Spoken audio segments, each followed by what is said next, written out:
I don't know if you noticed, but I had my hair cut recently. I went from really long and scraggy down to this kind of short back and sides nonsense. Somebody commented yesterday while I was picking the kids up that I looked like little Lord Fauntleroy. Unbelievable. I just stuck my nose in the air and walked away. I doubt many of you know who little Lord Fauntleroy is, do you? Anyway, back to business.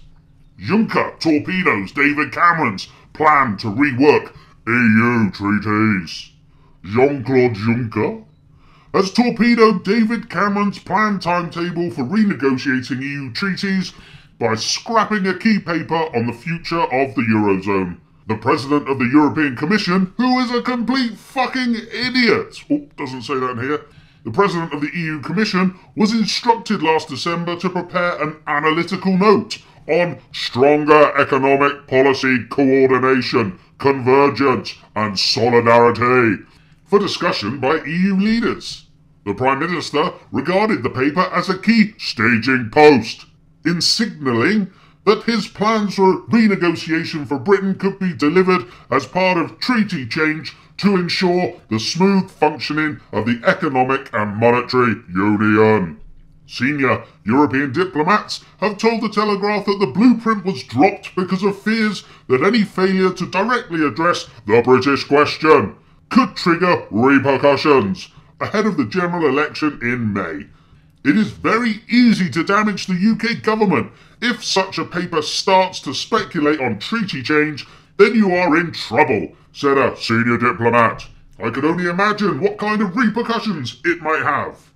The repercussions this senior diplomat speaks of is having to have nation-states ratify a new treaty, and in most countries, the handing over of even more power to the EU would trigger a referendum on their relationship with the European Union.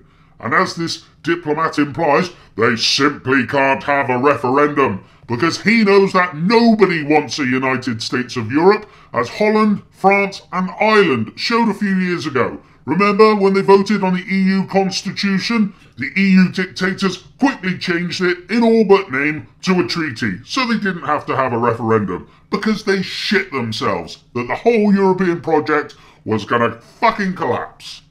But this diplomat does want a United States of Europe to centralise power to the few unelected bureaucrats, and for the gravy train to continue. The gravy train that hasn't had its accounts signed off now for, is it 19, 20 years? I forget.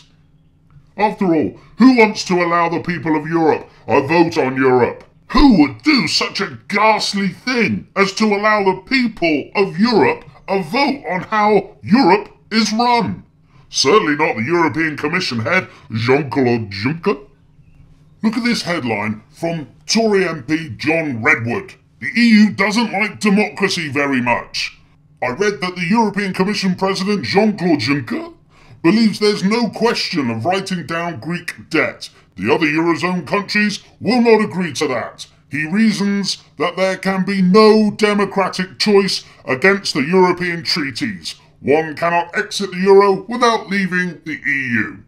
But he did of course then go on to congratulate the Greek people on their courage. Absolutely nothing you can do about it, but congratulations for having a little bit of courage. I wonder if this man will ever set foot in Greece again, as I'm sure there'll be several Greeks that would love to show this big-nosed, deluded, unelected bureaucrat a thing or two, with their right and left fists.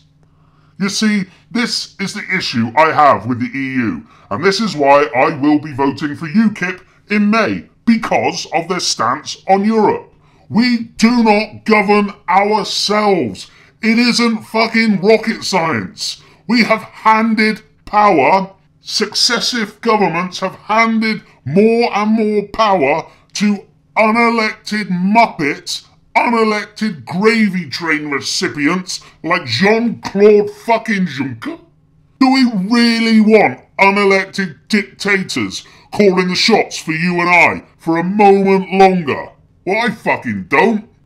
Here are only a couple of examples that I've highlighted where Jean-Claude Juncker has, without any democratic mandate to do such a thing, he's dashed the hopes of Cameron to get a treaty change, and he's also saying that despite what the Greeks have voted for, they're going to get ignored and they want business as usual. Because it's for the banks. That money, which they make up out of thin air and then charge you interest on, is for the banks. The banks cannot lose a fucking penny. It's unbelievable. We live in a debt-based society, yeah?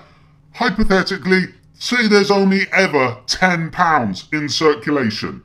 The bank create this £10 out of thin air, literally. They then start charging you interest. Say the interest is 20%. That means you have to pay back £12. But there is only ever £10 in circulation. Where does the other £2 come from? That's a basic breakdown of how this works. You're never, ever, ever going to get out of debt in a debt-based society. The glue really is in the name. But how fucking dare Jean-Claude Junker? How fucking dare that man have the power to just dismiss the Greek people whenever he likes? This is why we need to take control of our country again. I'm not anti-European, I'm anti the European Union. I do not want a United States of Europe. When they discuss trade deals, Britain aren't even in the fucking room.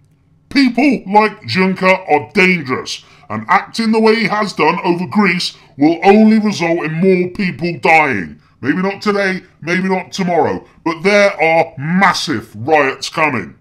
And as for Cameron being stopped dead in his treaty change plans, well, I've been pointing that out for fucking ages. You don't have to be a rocket science to work that one out. Cameron relies on the public being X Factor, celebrity Big Brother watching, soap opera loving chumps that he knows he can pacify with a little bit of rhetoric on TV, because as Cameron knows, most of the general public are complete and utter chumps that are 100% controlled by their TV. It simply isn't real if the man on the telly doesn't say it in most people's eyes. It's so sad.